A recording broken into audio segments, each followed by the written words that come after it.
All right, let's jump right in. Today, we are unpacking the ultimate historical case study in extreme crisis management and strategic survival. We're talking about Ding Feng, a man who literally earned the title, the Pillar of Eastern Wu. Now, if you thought you already knew the absolute limits of human endurance, loyalty, and sheer flawless military execution during the Three Kingdoms period, well, this history is going to completely redefine those boundaries for you. In this explainer, we're tracing his journey from a frontline shock trooper all the way up to becoming the singular man holding up an entire collapsing empire. So, let's start by looking at this staggering strategic deficit, 1 to 23. At the Battle of Dongxing in 252 AD, for every single soldier on the Wu side, there were 23 heavily armed enemy soldiers waiting for them. I mean, this wasn't just your standard battle. It was an impossible life-or-death risk assessment scenario. And it's exactly the kind of impossible metric that would come to define Ding Feng's entire legacy. The contrast between the two forces on that fateful winter day is just a perfect example of catastrophic complacency. You've got this massive Wei army of 70,000, heavily armored, but thanks to a freezing snowstorm, they're overly confident and essentially team-building via heavy drinking in their camps. Against them, a tiny, hyper-focused strike force of 3,000 elite Wu troops executing a radical pivot.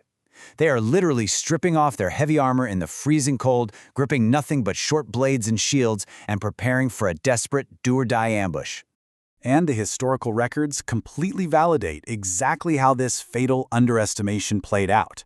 The heavy snow lulled that vast Wei army into a totally false sense of security, which completely degraded their situational awareness.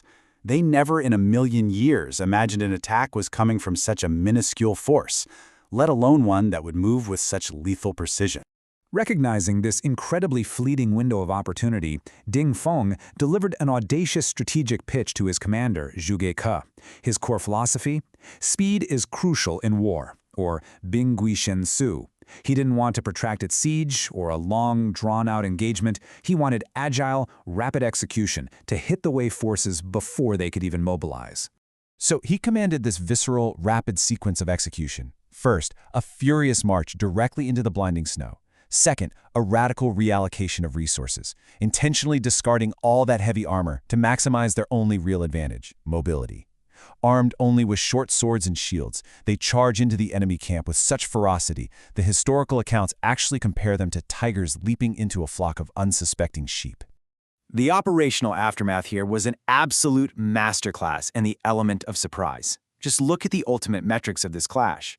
The massive 70,000-strong force suffered devastating losses and was completely shattered. Their commander literally had to flee for his life. Meanwhile, Ding Feng's lightly armed elites suffered almost zero casualties, securing a total unmitigated victory. That is just an insane return on investment. Naturally, you don't pull off a strategic miracle like that without triggering the organizational reward system. Ding Feng was instantly promoted to General who extinguishes bandits and made a marquis. The Battle of Dongxing cemented him as the primary operational leader of the late Eastern Wu period. He became an overnight legend, for sure, but his story was actually far from over. Because Ding Feng's value didn't just peak at Dongxing. The source records map out a lifetime of service that proves his incredible strategic longevity. From a fierce frontline shock trooper to a gray-haired senior leader, he was an unwavering constant through an entire era of Chinese history. He achieved the incredibly rare status of a four-reign veteran, or in Chinese, 四朝元老. I mean, think about this. He successfully navigated 4 distinct leadership eras. He essentially thrived under 4 different CEOs. He fought as a brave youth under the founder Sun Quan, rose to military prominence under Sun Lang, saved the state under Sun Shu, and served as the final seasoned veteran under Sun Hao. He managed to adapt and thrive through literally every phase of the empire's life cycle. And his trajectory started at the absolute bottom. Born in Anfeng, he began as a low-ranking grunt, learning the harsh realities of warfare under legendary mentors like Gan Ning and Lu Xun. He earned his promotions the hard way, by leveraging raw physical power and always charging at the very front lines. He survived the vanguard through sheer grit to rise through the ranks. But if you're sitting there thinking he was just a brawny shock trooper, history proves otherwise. When Eastern Wu faced critical internal threats, Ding Feng proved he could seamlessly pivot from handling external operational risks to executing high-stakes political strategy. He knew exactly when to put down the short sword and pick up the cloak and dagger. In 258 AD, the state faced a massive internal liability. A tyrant named Sun Chen had entirely monopolized government power, completely undermining the young emperor. Ding Feng's solution? A highly targeted executive intervention. He secretly allied with Sun Chen to orchestrate a brilliant, highly secretive plot to successfully eliminate the corrupt minister and clear the board.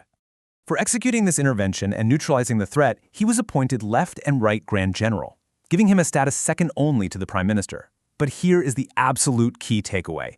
He didn't use this crisis to seize absolute power for himself. It was the ultimate display of fiduciary duty to his state, stepping in to restore power to the rightful leadership and then stepping back to do his job.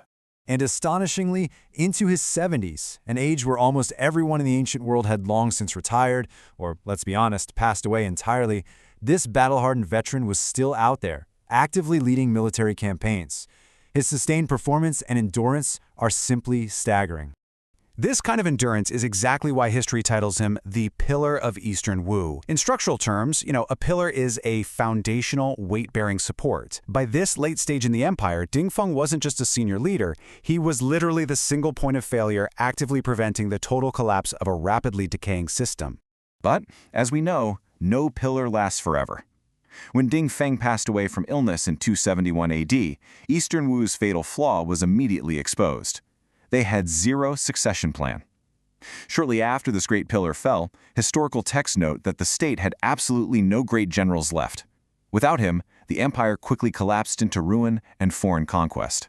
Which leaves us with this final, critical thought for any organization or nation. What happens when your entire survival relies on the shoulders of just one steadfast individual?